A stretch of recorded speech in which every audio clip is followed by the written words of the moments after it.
सुमित, एक बार जरा बताइए जो विमान लैंड कर रहे हैं उनके बारे में, और किस तरीके से जो ये एयर स्ट्रिप है अलग अलग विमानों को लैंड कराने, यहां से टेक ऑफ कराने और उनको पार्क कराने में सक्षम है। देखिए रवि, सबसे पहले तो ये इस इलाके का, क्योंकि मैं आपको थोड़ा सा इंपॉर्टेंस बता दे जी।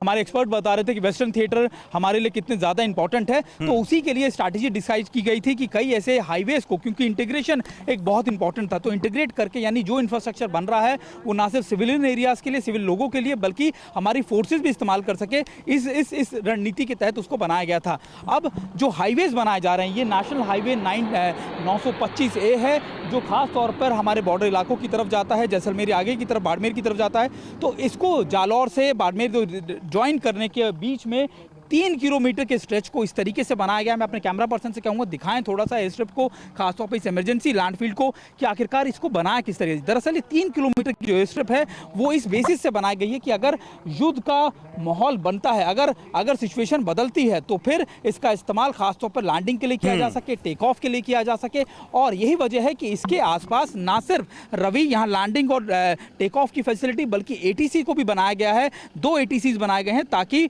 इन ATC से यहाँ पर लगातार कई एयरक्राफ्ट को ऑपरेट भी किया जा सके, उनकी लैंडिंग को, टेक ऑफ को। इसके अलावा जो हेलीपैड्स बनाए गए हैं ताकि मूवमेंट जो हो कभी भी, और ना सिर्फ इसको इंडियन एयरफोर्स इस्तेमाल कर सकती है, बल्कि इंडियन आर्मी के हेलीकॉप्टर्स भी यहाँ पर लैंड कर सकते हैं। और इंपॉर्टेंट इसलिए क्योंकि 12 और यानी करीबन इसके अलावा 11 और ऐसे ही जो इमरजेंसी लैंड फील्ड है वो बनाने की रणनीति है। और आने वाले वक्त में हमने सिर्फ, इससे पहले आपको याद होगा रवि कि हमने यमुना एक्सप्रेसवे पे पहले ऐसी तस्वीरें देखी थी जब हमारे जैगुआर या दूसरे फाइटर एयरक्राफ्ट को हमने लैंड होते हुए देखा था, लेकिन नेशनल हाईवे के ऊपर ये पहला मौका है। और खास बात ये कि हमने आपको दिखाया कि C-130J जो भारी भरकम ट्रांसपोर्टर एयरक्राफ्ट है वो भी लैंड कर सकता है। तो ये इस स्ट्रैटेजिक इंपॉर्टेंस को समझने के लिए ये जरूरी है कि हम अपनी रणनीति को या फिर लंबे समय की तैयारियों को भी मद्देनजर रखते हुए ये सारी तैयारियां आगे बढ़ाते चले। रवि, बिल्कुल, बहुत महत्वपूर्ण बात आपने बताई।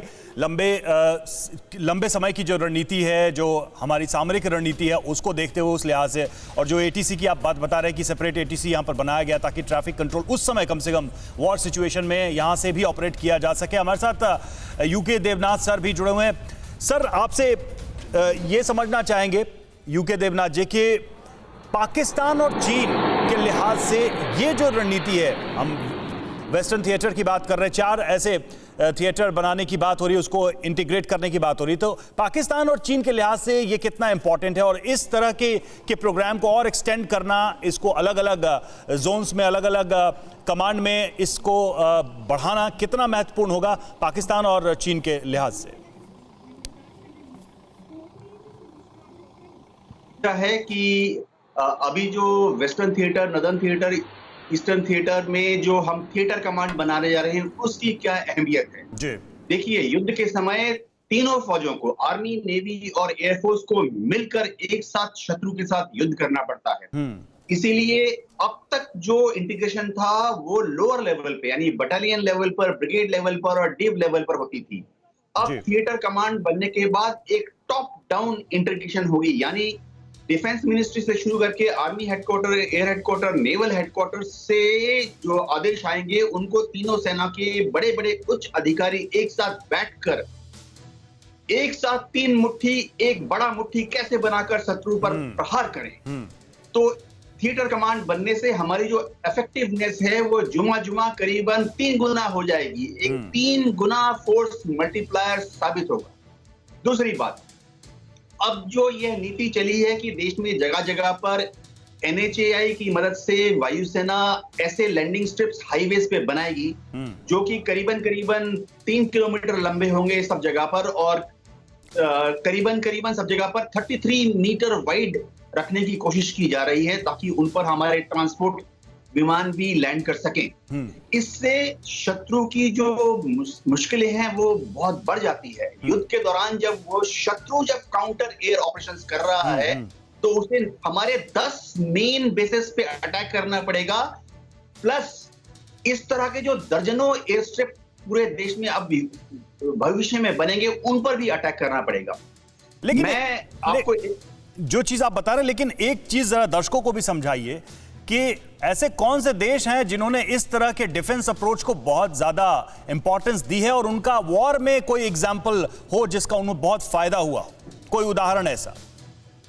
जी हाँ, इस तरह के जो प्रोजेक्ट्स हैं वो यूरोप में इंग्लैंड, जर्मनी, फ्रांस और स्विट्जरलैंड में काफी कारगर साबित हुए हैं। जी, हमारे पड़ोसी देशों में वियतनाम में एक्सपेरिमेंट किया है और वो काफी सक्सेसफुल रहे हैं। पाकिस्तान भी इस दिशा में कोशिश कर रहा है। सेकेंड वर्ल्ड वॉर के दौरान रॉयल एयरफोर्स ने कलकत्ता में जो फोर्ट विलियम है, विक्टोरिया मेमोरियल है, उसके सामने जो मेन रोड है वहां से भी रॉयल एयरफोर्स ने ऑपरेट किया था।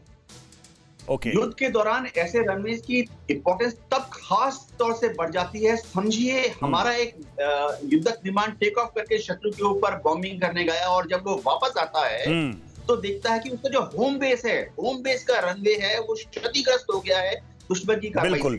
न्यूज़ टॉप 9 रोज सुबह 7 बजे और शाम 7 बजे सिर्फ TV9 भारतवर्ष पर।